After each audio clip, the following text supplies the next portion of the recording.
तेवतिया जी, गौतम बुद्ध नगर के लोकप्रिय सांसद पूर्व केंद्रीय मंत्री डॉक्टर महेश शर्मा जी, राज्यसभा के सांसद श्री सुरेंद्र नागर जी,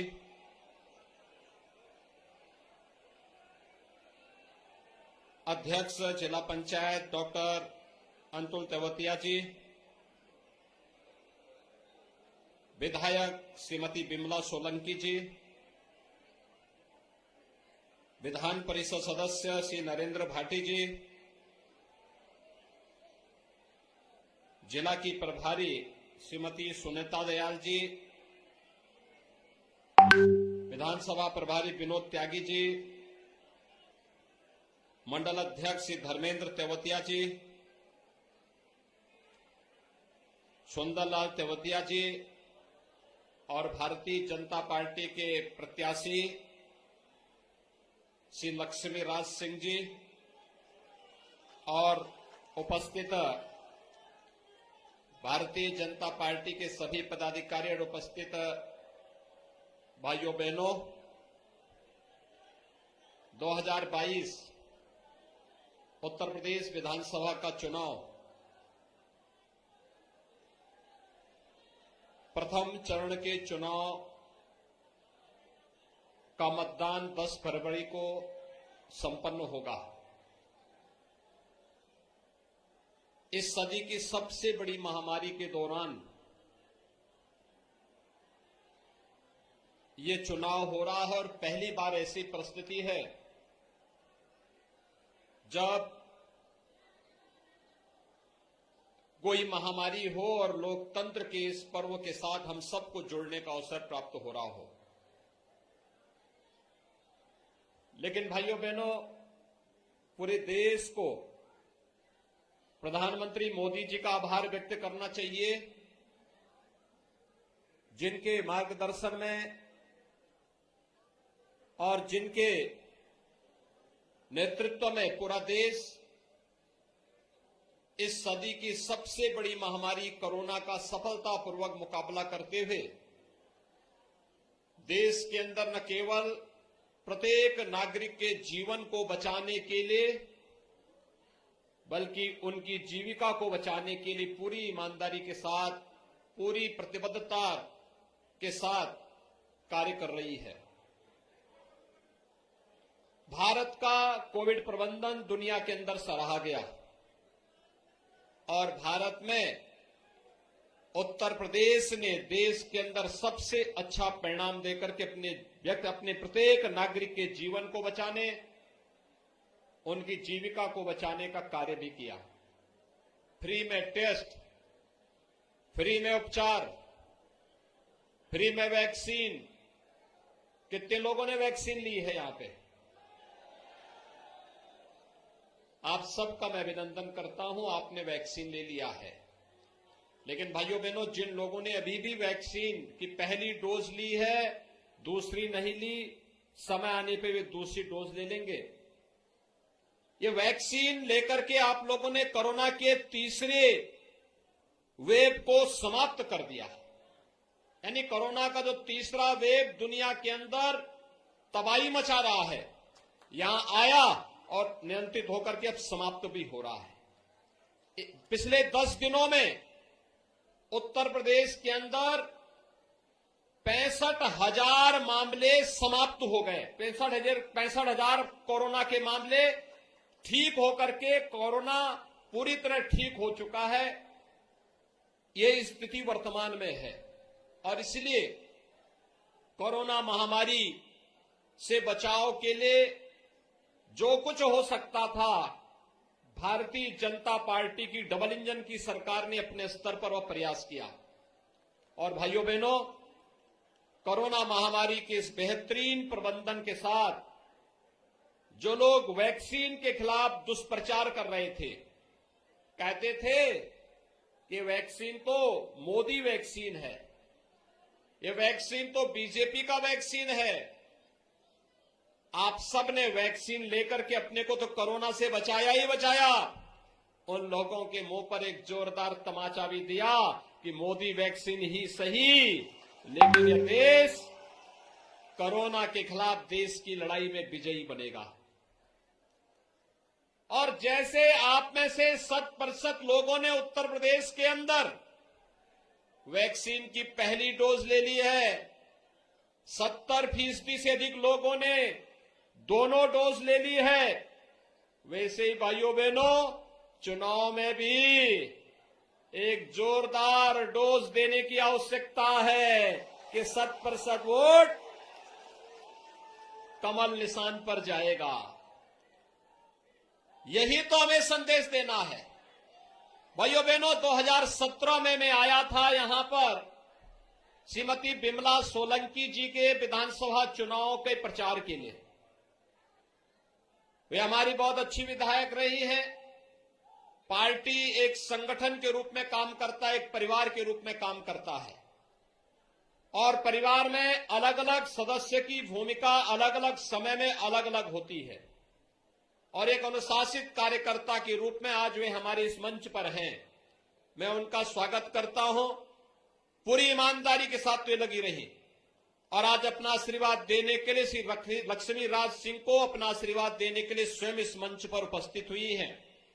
भाइयों बहनों, यही एक कार्यकर्ता का भाव होता है, एक सच्चे कार्यकर्ता का यही भाव होता है। और मैं आज इस अवसर पर आपसे यही कहना चाहूंगा कि जब 2017 में मैं आया था तब आतंक का माहौल था, बेटियां सुरक्षित नहीं थी,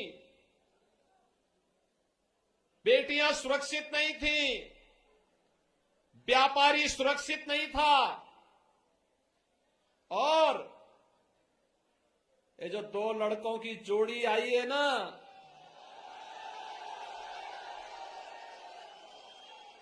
ये 2 लड़कों की जोड़ी 2017 में भी बनी थी, 2014 में भी बनी थी।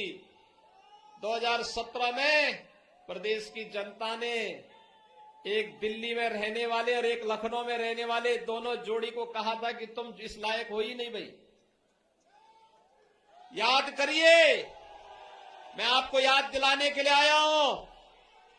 भाइयों बहनों, 2013 में जब मुजफ्फरनगर का दंगा हुआ था और सचिन और गौरव नाम के 2 जाट युवकों की निर्मम हत्या हुई थी, लखनऊ वाला जो लड़का है ना, इस सत्ता में था और तब हत्या करवा रहा था, हत्यारों को प्रश्रय दे रहा था, दंगाइयों को लखनऊ में बुला करके उनका सम्मान कर रहा था। और भारतीय जनता पार्टी का कार्यकर्ता जो उन दंगाइयों के खिलाफ आलो आवाज उठा रहा था, उन भारतीय जनता पार्टी के कार्यकर्ताओं के खिलाफ, व्यापारियों के खिलाफ झूठे मुकदमे दर्ज करके उन्हें जेलों के अंदर बंद किया जा रहा था। और दिल्ली वाला लड़का तमाशा बना के तब भी कहता था, अरे दंगाइयों के खिलाफ ज्यादा कार्रवाई नहीं होनी चाहिए, उनका बचाव तब भी कर रहे थे।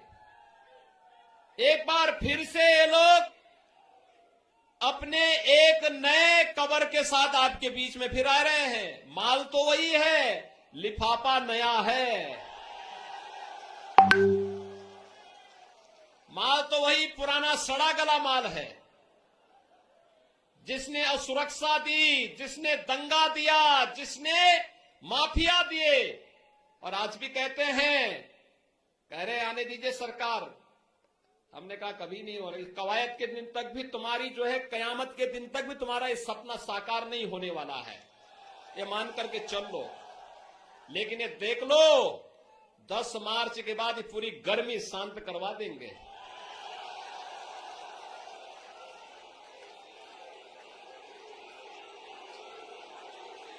क्योंकि भाइयों बहनों, मैंने इसीलिए कहा क्योंकि हम एक तरफ विकास करेंगे, जेवर में इंटरनेशनल एयरपोर्ट आ रहा है, ये यहां के लाखों नौजवानों के लिए रोजगार और नौकरी की सुविधा लेकर के आ रहा है। फिल्म सिटी भी हम बना रहे हैं।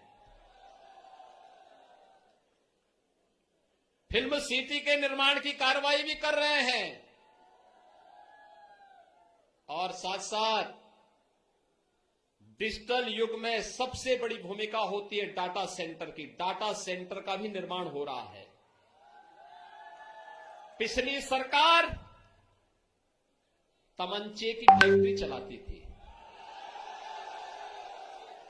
और हम यहीं पे डिफेंस कॉरिडोर दे रहे हैं। डिफेंस कॉरिडोर, यहां जो तोप बनेगी ना, और जब भारत की सीमा पे गरजेगी तो पाकिस्तान के छक्के उसी में छूट जाएंगे। जब वहां पे बुलंदशहर का नौजवान, क्योंकि प्रदेश के अंदर कोई एक जनपद है जहां के सर्वाधिक नौजवान सेना में हैं, तो वह जनपद बुलंदशहर है।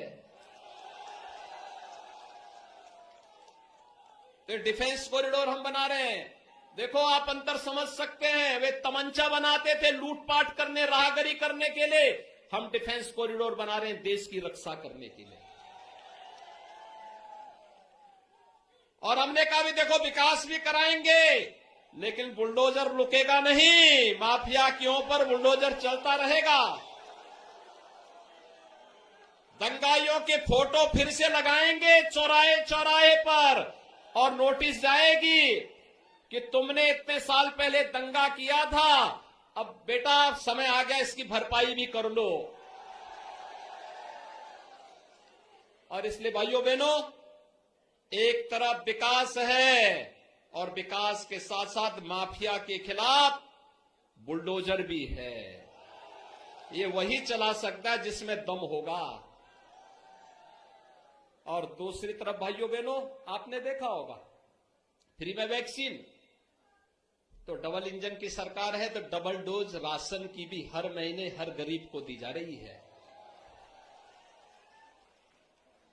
पिछली सरकार में मुख्यमंत्री आता था, पहले अपना बंगला बनाता था, तो जब 2017 में पार्टी ने मुझे मुख्यमंत्री बनाया तो मैंने कहा मुझे बंगले की कौन आवश्यकता है,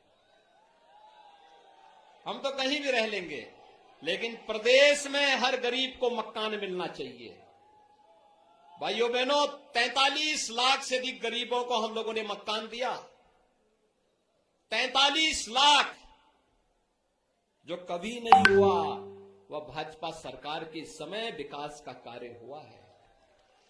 2 करोड़ 61 लाख गरीबों को एक एक शौचालय दिया। 1 करोड़ 43 लाख गरीबों के लिए फ्री में बिजली की सुविधा उपलब्ध करवाई। 1,21,000 मजरों पर विद्युतीकरण का कार्य संपन्न किया। और भाइयों बहनों, 15 करोड़ लोगों को फ्री में राशन की सुविधा दे रहे हैं। यह हमने कोई एहसान नहीं किया, इन लोगों का अधिकार था। हमने अपनी जवाबदेही और अपने धर्म का निर्वहन किया है, ये सब कार्य करके, क्योंकि जनता ने इसीलिए चुना भी था।